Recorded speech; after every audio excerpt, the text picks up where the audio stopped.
Alright, today I got a package. I wonder what it could be. Oh, you guys can't see the logo. Let's go to open this bad boy up. Man, they taped the hell out of it. Oh, nice. They're good looking.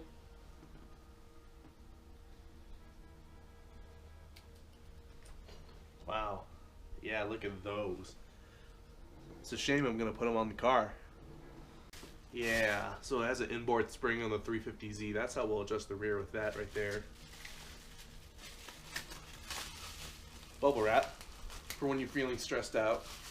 Alright, before we put the coilovers on, I'm going to go down a closed road in Mexico. I'm going to go 40, and I'm going to slalom. And we're going to have the camera set up on the side of the car. And we're going to see how much body roll I have.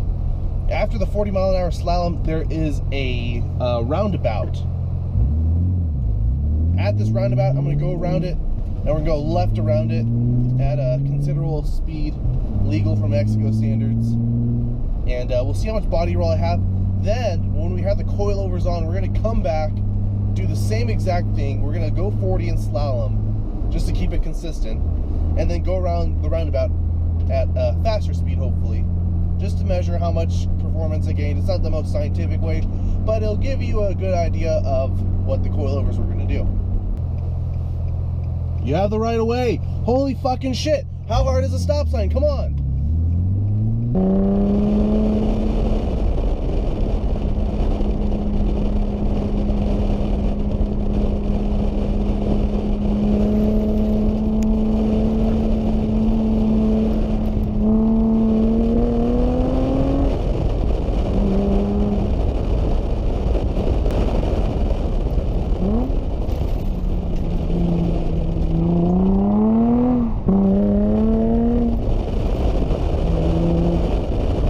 So that gives you an idea how much roll there is. The tires are a little cold, so I got a little frisky around the roundabout. Maybe these coilovers will prevent that, you know? Anyway, next I am going to show you how much wheel gap there is. And we're going to just set it to Tein's specs. And we'll see what it looks like from there.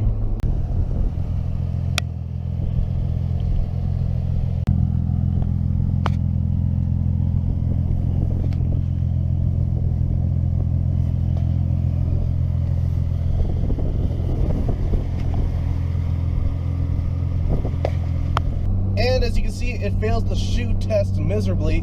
We're going to the shop now. We're going to install them. I'm going to show you how to install them. And yeah, we'll go from there. All right, we're at the shop now. We're going to lift the car up and we're going to start disassembling the front first, and we'll do the rear.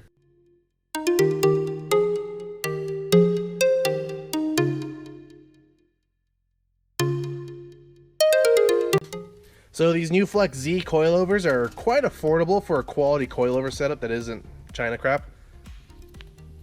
One way Tein is able to actually reduce the cost is they mass produce these dampers, and they're sealed units now instead of rebuildable ones. They figured it's also cheaper to just buy the sealed units again instead of sending them, rebuilding them, waiting, and paying for labor. So by that, they're able to drop the cost drastically. But right now, when we install them, what's going to happen is, see, this is the rear shock. My spring adjustment is on this bucket here. So why are there threads here? Well, when you disassemble it, that's how you get the damper out for a replacement. So Tein, in the instructions, we have to set them to a certain height according to their specs. So we're going to go by the specs they give us and set them.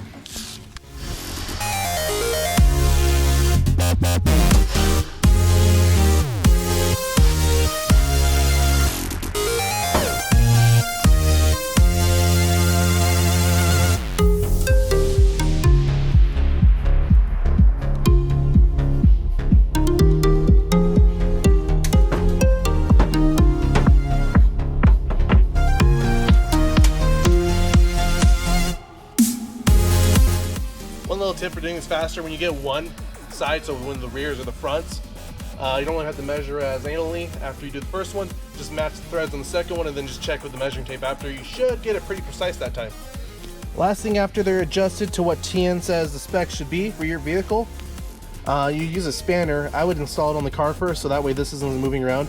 You can use a spanner and crank down opposite of this way. So tighten this one. This would be going this way, theoretically. And that'll tighten that down and seat that. Alright, if any of you 350Z guys are watching, for the front we're adjusting to that one, for the rear we're adjusting to that one. Alright, so we're getting ready to take it off. This is pretty simple on the front. There's 3 bolts up there, which are going to be over here by the strut brace. Don't actually take off the strut brace, you might need to for 1 bolt. But there's about 3 bolts there, or 2 there, you can see the 3rd one over here, hiding. Then we have this at the bottom that we take off. I saw we had to take out the sway bar link when I looked beforehand, but I'm not too sure on that one. So we'll find out right now. Also, the brake lines, we have to take the brake lines off. So we're gonna do that, and we're gonna be very careful with them. All right, so right there, we had to pry down on the control arm to get some play out of this, so that way we could remove this from the actual lower arm. Now that we did that, we just remove the top bolts, coilover comes out, and reverse the process. All right, the front is all done. Good to put the wheels on and move on to the rear.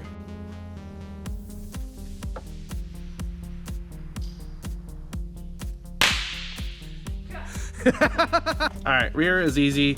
There's a spring bucket, you loosen the bolt there, that comes down, spring comes off, put the new one in, tighten it down, easy. This damper, 2 bolts up top, take them off, 1 bolt down here, take it off, reverse the order with the new parts, you're done. That's what it's supposed to look like. So you keep your old you ditch that top rubber boot, but you keep the bottom one with the new springs. Then you use the new hardware there. Just like that for the spring. The damper is pretty self-explanatory. You bolt it in with the 3 bolts that hold it in. I don't think I need to explain that. If you need help explaining that, you should take the car to a shop. Yeah, I'll just pull off the plastic and adjust it, make a hole for it. Do you have to drill a hole for it? Probably. There you go, Seth. There we go. All done. Tightened down and everything. Good to go. And that's how you put coilovers on. Moment of truth. Let's see what she looks like. Oh shit, that's right.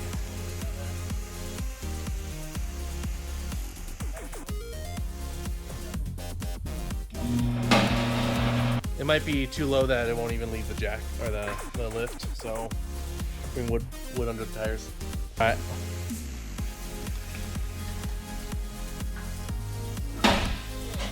Oh, that's not too low actually. I was afraid it was gonna be really low. It passes the half shoe test, or fails the half shoe test, passes the full shoe test. The rear. Let's go look at the front. Yeah, no shoes going in there.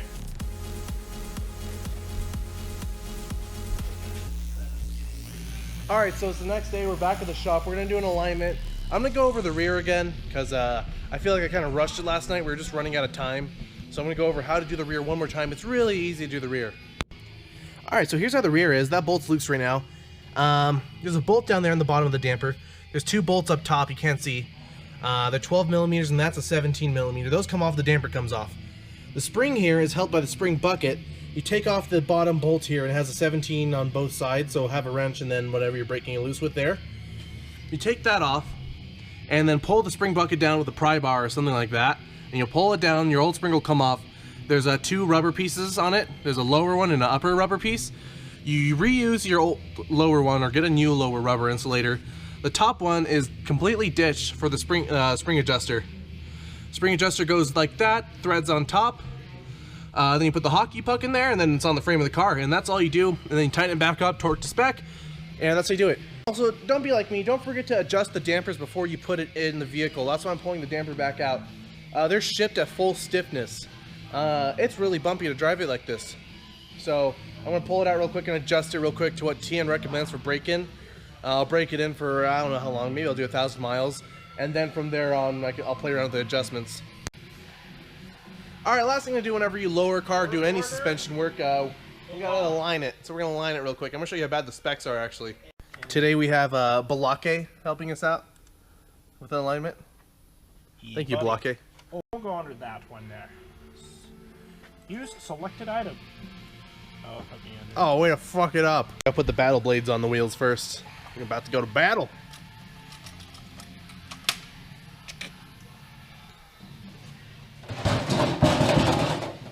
Damn garbage can.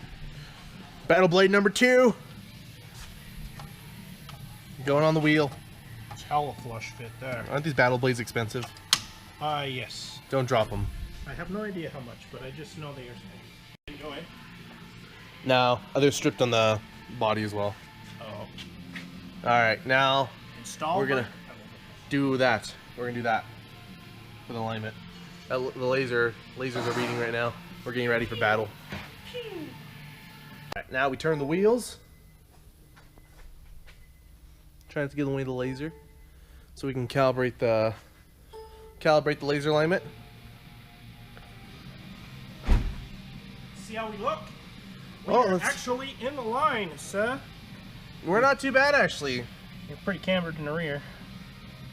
That's pretty. I was expecting that. Yeah, I got some camber gain. Wow, I didn't really gain anything in the front. I was hoping a it little would. bit.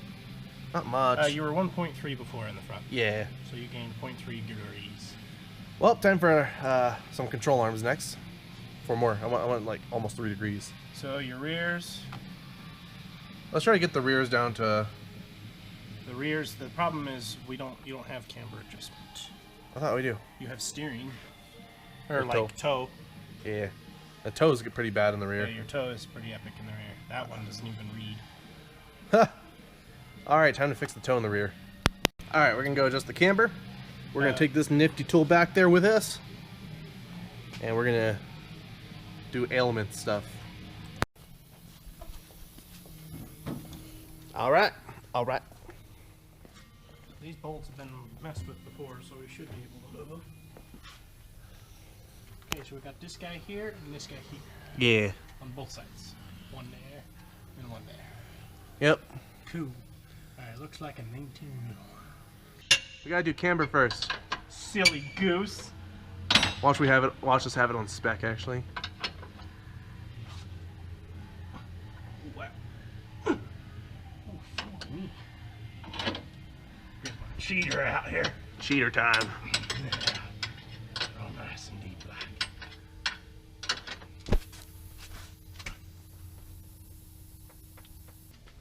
Alright, Blake's loosening it right now.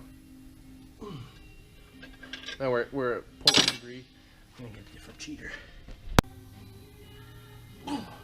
Oh, we got 2.5. Just for reference, Blake had to get a massive cheater bar. 2.4. Making progress. Oh, we went back to 2.5. What the fuck? Alright, now we're gonna match the other side. I'm gonna bring out the big old cheater.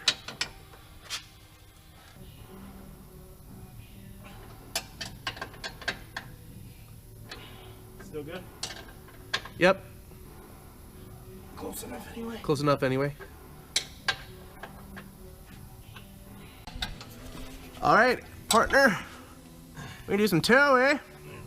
Let's get as close to 0 as possible for the toe in the rear.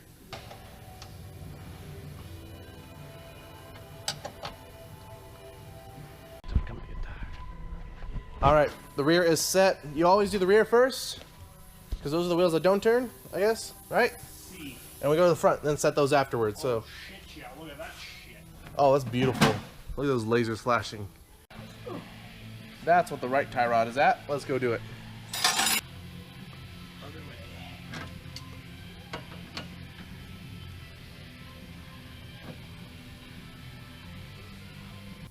Oh yeah, that's pretty good.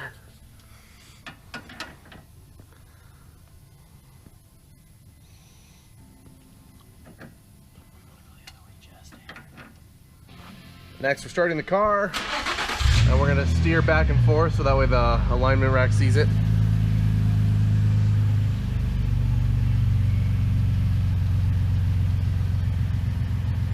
There you go, we're good. We're good. So you're a total 1.6 in the front and 2.4 in the rear. All right, everything's straightened up. Caster adjust is actually pretty okay. They're a little forward just because of your wheel size. Yeah, makes And sense. Total toe is just fine. They give you a tiny bit of variance there. Yeah. So on your steer head here is still kind of goof. This is no biggie. Sweet. All right, now that we have the car aligned, we're gonna go back to the spot from yesterday and we're gonna go ahead and see how much how different the car feels in a little bit of a 40-mile-an-hour slalom and around a roundabout.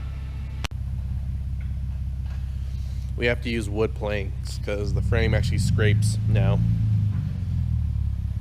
But damn, does he look good. Too low. Oh, watch out. There's a leaf in the way. It's going to scrape on it.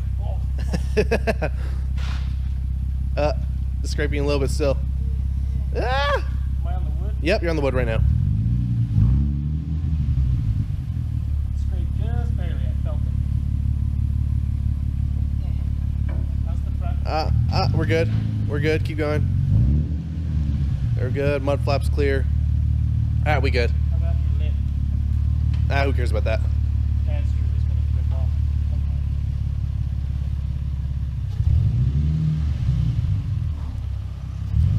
And to the slalom test.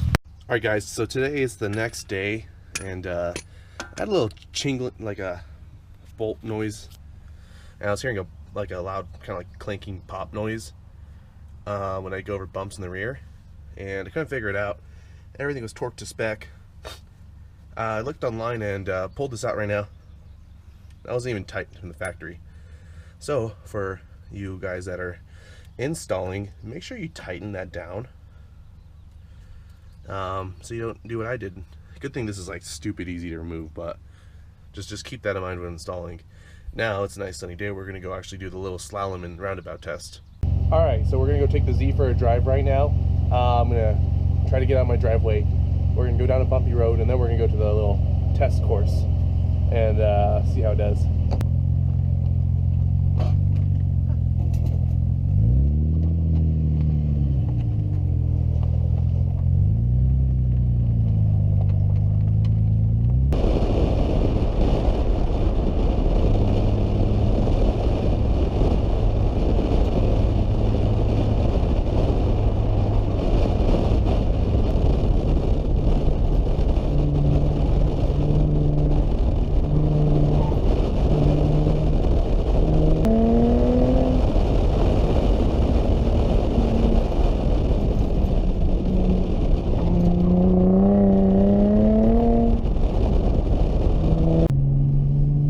So they seem to ride pretty good, and they soak bumps up pretty good, so it makes them a good street coilover.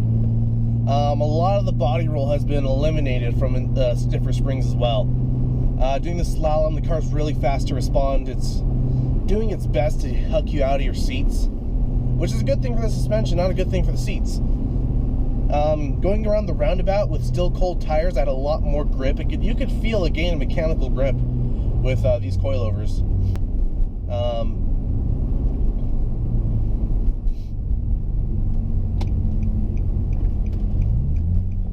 They feel like they allow me to put power down a little more just because the car's flatter, there's less body roll, so it's a lot more controlled.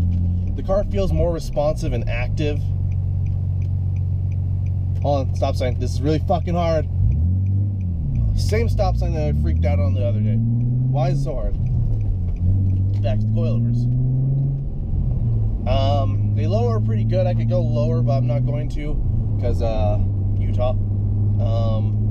And I'd probably start running out of stroke for the coilovers or the dampers, where it wouldn't handle very good either. So I think I got a happy median of looks and performance. We'll see how they do at autocross and at the track. But so far, I'm happy with them, especially for the money. Quality product, everything fit like it should have. And I really will recommend them to someone. This isn't like a full-out review right now, though. I'm gonna drive on them, put like 1,000 miles on them, and put a few events on them. And then after I do that, I'll give an in-depth review to what I really think about these coilovers. Anyway, I hope this install helped you guys out. There isn't much on the internet. Everything that's on there is kind of janky or not well done. Although it is a really easy install, it's helpful to see how it's done beforehand so you can prepare. Anyway, thanks for watching, guys.